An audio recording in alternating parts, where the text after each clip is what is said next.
നവകേരള സദസ്സിന്റെ സമയത്ത് ഞങ്ങൾ എല്ലാവരും രാവിലെ ഇവിടുന്ന് ഞങ്ങൾ 60 ഞങ്ങൾ ഫസ്റ്റ് ഇയേഴ്സ് മാത്രമേ ആ സമയത്തുള്ളായിരുന്നു. അപ്പോൾ ഞങ്ങൾ 60 പേരും മന്ത്രിയെ കാണാൻ വേണ്ടി നവകേരള സദസ്സിൽ പോയി. ഞങ്ങൾ ആ പരിപാടി തീരുന്ന രാവിലെ എപ്പം തുടങ്ങിയ ആ പരിപാടി അത് അവസാനിക്കുന്നവരെ ഞങ്ങൾ അവിടെ ഉണ്ടായിരുന്നു.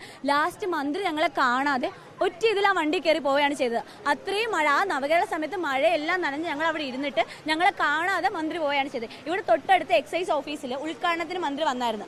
മന്ത്രി വന്നിട്ട് ആ ഉദ്ഘാടനം കാണുന്ന സ്ഥലത്ത് ഞങ്ങളും അവിടെ ഉണ്ട്. അപ്പം ഞങ്ങളുടെ മുന്നിൽ നിന്ന് പറയാം, ഞാൻ ഇവിടെ വന്നപ്പോൾ പുതിയൊരു നേഴ്സിംഗ് കോളേജ്, ഗവൺമെന്റ് കോളേജ് കൊണ്ടുവന്നു എന്നൊറ്റ വാക്കല്ലാതെ ഇങ്ങോട്ടൊന്ന് വന്ന് കയറി കാണുകയോ ഞങ്ങൾ ക്ലാസ് റൂം എങ്ങനെയാണ്, ഞങ്ങളുടെ ക്ലാസ് റൂമിന് ഫെസിലിറ്റീസ് ഉണ്ടോ, ടോയ്ലറ്റ് ഉണ്ടോ, എത്ര ബോയ്സ് ഉണ്ട്, എത്ര ഗേൾസ് ഉണ്ട്, ഓഫീസ് ഉണ്ട്, ഇന്ന് ഇതുവരെ അവർ തിരക്കിയിട്ടില്ല. ഞങ്ങൾ എല്ലാ പ്രാവശ്യവും കാണാൻ വേണ്ടി പോവുകയും ഇതുവരെ നടന്നിട്ടില്ല.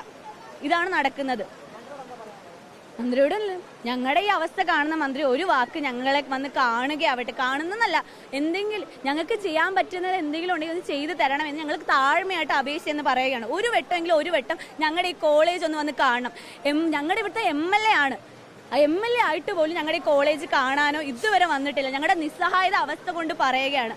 ഈ ചെറിയൊരു ക്ലാസ് റൂമിൽ ഇരുന്നിട്ടാണ് ഞങ്ങൾ ക്ലാസ് കാണുന്നത്. ഞങ്ങളുടെ ക്ലാസ് അടക്കുമ്പോൾ ഞങ്ങളുടെ ജൂനിയേഴ്സിനെ പോസ്റ്റിങ്ങിന് വിടും.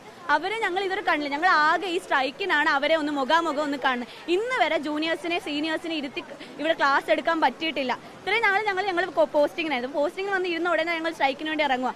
ഞങ്ങൾ 4ാമത്തെ സെമ്മ, ഈ 4 സെമ്മ എഴുതിയാലേ ഞങ്ങൾക്ക് 5ാമത്തെ സെമ്മിലോട്ട് കയറാൻ പറ്റും. ഏറ്റവും ഇമ്പോർട്ടൻ്റ് ആയിട്ടുള്ള സെമ്മാണ് ഈ 4ാമത്തെ സെമ്മ്. ആ സമയത്താണ് ഞങ്ങൾ ഞങ്ങളുടെ ഫാർമക്കോളജി, പത്തോളജി ക്ലാസ്സൊക്കെ ഉപേക്ഷിച്ചിട്ട് ഇവിടെ ഇറങ്ങിയിരിക്കുന്നത്. അപ്പം ഞങ്ങളെ ഒന്ന് വന്ന് കണ്ട് ഞങ്ങളുടെ കാര്യങ്ങളൊന്ന് അറിഞ്ഞിട്ട് ഞങ്ങൾക്ക് ചെയ്യാൻ പറ്റുന്ന എന്തെങ്കിലും ഉണ്ടെങ്കിൽ ആനുകൂല്യം ചെയ്തു തരണമെന്നാണ് താഴ്മയായിട്ട് അപേക്ഷിക്കുകയാണ് ചെയ്യുന്നത്.